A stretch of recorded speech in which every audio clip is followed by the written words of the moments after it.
Greetings, Internet people. Today I'd like to talk a little bit about exploitation. And what's got me started on this was I watched a video that the Archfiend did about another YouTube user who uses exploitive things to get himself a lot of views.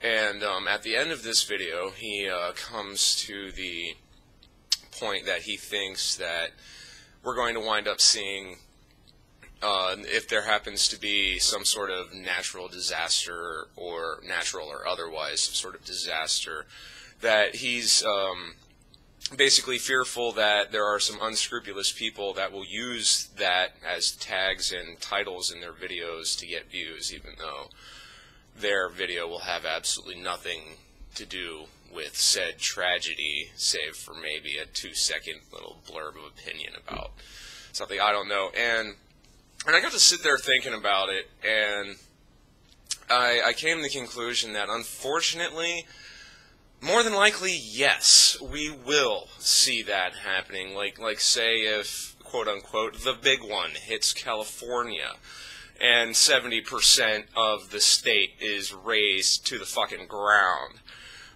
We will more than likely see hundreds, if not thousands, of videos on YouTube with titles like California Earthquake, Real Footage, or Death in California, Real, Graphic, don't watch if you're easily nauseated or whatever. And the reason I think this is going to happen is because it already goes on, because I myself am one of the people that coined the phrase, you can't look away from a train wreck. I mean, I am that archetype. I just can't stop watching like scenes of tornadoes ripping through neighborhoods, or stuff like that, tragedies and accidents and horrible things like that. I am just drawn to like iron to a fucking magnet. I just can't look away. And I'll admit that sometimes I sit here on YouTube and search tragedies and accidents just to watch people flying out of the windows of cars when they get into a roll at 90 miles an hour and crazy, stupid, depraved shit like that. I actually am one of those sick, sad fucking people that watches that stuff. And if you're one of those people that watches that, I'm sorry that I just called you a sick, sad fucking person, but come on, we are. I mean, we get off on tragedy, so I mean, we have to admit that we're like that. But and so to keep on rolling with this, when the whole tsunami thing happened after the Chilean earthquake, I decided to search tsunami videos, because that kind of thing, as I mentioned, fascinates me. I'm drawn to it like a moth to flame. I can't help myself. And I was amazed at the number of videos that had absolutely nothing to do with the tsunami. It was just pictures of a beachfront where the water wasn't even rushing in, because I know it's not going to be some huge 40-foot fucking wave. I understand that it's just going to be a massive tidal rush that's faster than anything you've ever seen before, and that's just kind of scarily fascinating to me. But you'd be surprised at the amount of videos that have absolutely nothing to fucking do with it. You can search it yourself and find out that there's a lot of shit out there of videos that are just completely and totally mislabeled, playing on the fact that there are people like me out there who just like to stare at tragedies because we're sick.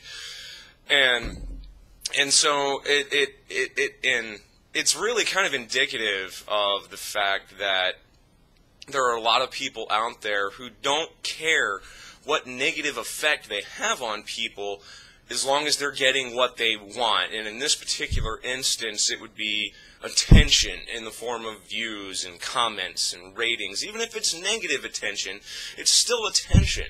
And that's what these people crave. I mean, that's the real crux of the matter, to use a phrase I use quite often.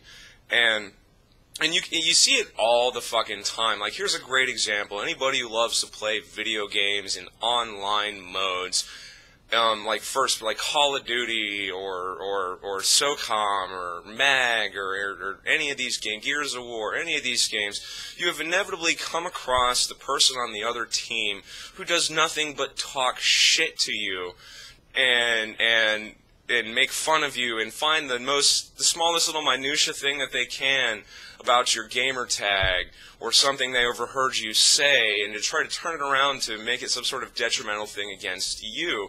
And the only point behind it is to make you feel bad, or try to make you feel bad, and that makes them feel good because they don't have any real reward system in their brain that functions properly. They feel that if they make someone else feel bad, that makes them feel good. And the general theory that in the psychology world is that these people feel bad about themselves, and thusly they want to make other people feel bad. So it's that same kind of thing that leads people to be exploitative. I mean, aside from just wanting the counts and the numbers and the views, when it comes, I think there's another level that goes on with people misdirecting people to tragedies, is that they're actually feeding off of the disappointment and laughing at you when you sit there and go, what the fuck? This is not the video that I wanted to watch. And that's really the whole point, is they find it funny to disappoint other people because they're just sad sack little shitheads with nothing better to do with their time than disappoint other people. They don't realize that fulfilling other people could be a lot more rewarding to them. So I kind of rambled a little bit to make my point, but I think I did a pretty good job of giving examples of why I think that we will probably see many, many more exploitative videos, titles, and whatnot, and tags when we have some sort of natural or otherwise disaster. And that just really kind of disappoints me. But anyway, I'm Ramsey. That's my rant. Peace.